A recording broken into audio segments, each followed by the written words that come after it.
I am your host Charisse, and today we are going to make a vegan pretzel because sometimes when your life's got you all twisted up in a pretzel, you just make some carbs and you eat that shit. So normally I would do this on the KitchenAid, but when I made my cinnamon rolls, someone had asked if we could do that by hand, which we can. So I'm going to show you how to do that this way, and I will let you know how to do it using your dough hook. So let's get going. We're going to start this recipe by blooming our yeast. So I have half of a cup of almond milk and half of a cup of water, which is both lukewarm. You guys, I cannot stress this enough. Make sure it's not hot or your yeast, you're gonna kill your yeast. If you heat it up too much because you didn't leave it sit out, then you need to let it cool down or you're gonna kill your fucking yeast and then it's all ruined. So we're gonna bloom our yeast. No, don't get scared. Yeast is super cheap. If you mess it up, you can start again. Okay, so a little packet of yeast that you get at the grocery store. And remember, you can use any kind of non-dairy milk. You can use your soy, you can use your cashew. And then we have 2.5 teaspoons of sugar that we're gonna also put in there. And then we're gonna whisk it up. The sugar's gonna help, well, first of all, the sugar's gonna make our pretzels like have that little sweet aftertaste, but it's also gonna help our yeast. Like yeast is gonna feed off of it and help it bloom. And when I say yeast bloom, I mean when it gets nice and frothy. So we're gonna let this sit here and hang out for about 5 to 10 minutes. Make sure it starts getting all frothy. As you can see, our yeast has frothed. If you were watching and I asked you if when you had trouble with your cinnamon rolls, if your yeast had bloomed, if you used a yeast recipe, which I would assume you did, this is what I'm talking about, where it's like, it's frothy now. You see what I'm saying? Like, it's bloomed. That's what I mean. Okay, so now let's move on. I have 2 1/4 cup of flour that I mixed in a teaspoon of salt. And we're going to add most of this. I don't want to add all of it just yet because all right, look, here's the thing. Here's the thing, y'all. So with dough, all except for about 1/4 cup, so about 2 cups of flour, we're going to start in this because when you guys are making dough, like a bread dough or a pretzel dough or something like that, you need to understand that you want to start with a little bit and then keep adding, because sometimes with humidity it's very finicky, so you want to make sure that you don't add too much by accident. So we add a little bit at a time, and sometimes we even have to add a little bit more. So now I also have, oh, you guys, if you hadn't seen, look at this. Okay, so this is what I'm using. I'm using this delicious butter flavored coconut oil that I'm absolutely obsessed with. You can certainly use regular. You can use regular, you can use the vegan butter, you can use anything. So it's about 3 tablespoons.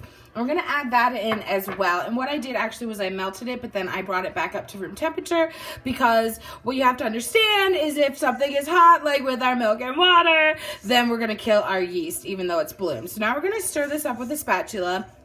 If you're using your KitchenAid, like you can watch my cinnamon roll recipe, and I used my KitchenAid for that, and I used the dough hook, so it's kind of the same process. We're just kind of bringing this together, so you could use your dough hook. And the great thing about a dough hook too is that, like, I'm gonna knead this really quick after this, but with a dough hook, you don't necessarily have to do that because you can let the dough hook do its business. So I think actually you don't.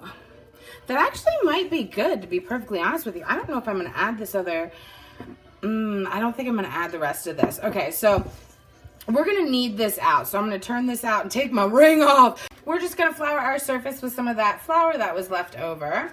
And then I'm going to turn my dough out here. Now we're going to knead this dough for about 5 minutes. But look, here's the thing. Don't knead your dough too long. The first time I made pretzels, I kneaded my dough incredibly too long, and I got left, like, it was too elastic, like it wouldn't roll out and into like, you know, like how you roll it out into a string, and then we're gonna tie it up and make a pretzel. You guys know what pretzels look like.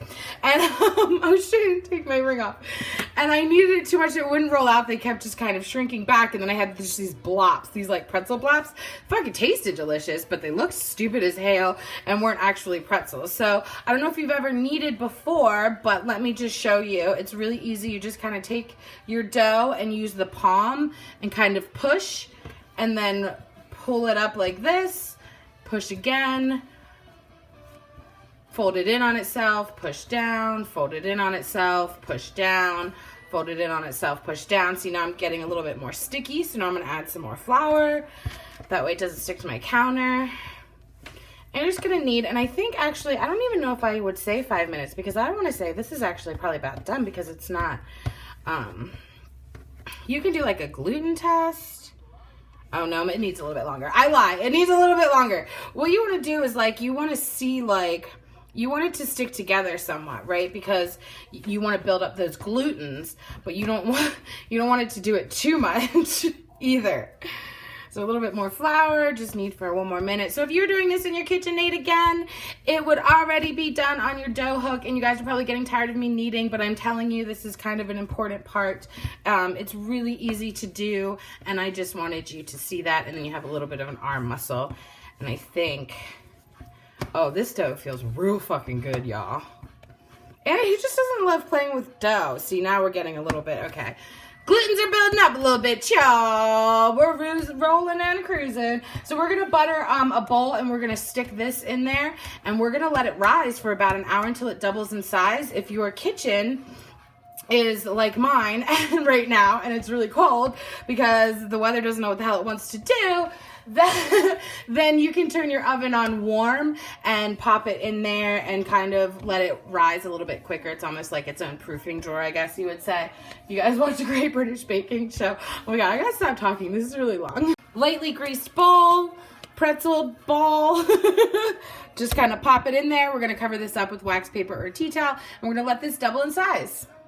Our dough has doubled in size, and so we're just gonna give it a good punch and let it kind of fall down, and we're gonna turn it out on our floured surface, if it will slide out of there. Oh my god, y'all. Okay, so I'm just gonna pat this down a little bit, and we're gonna make it kind of like a circle, because we're gonna cut this into 8 size pieces. So we're gonna get 8 pretzels out of it. So I'm just gonna cut it like a pizza. And we're gonna take each one and we're gonna roll it out on our floured surface here.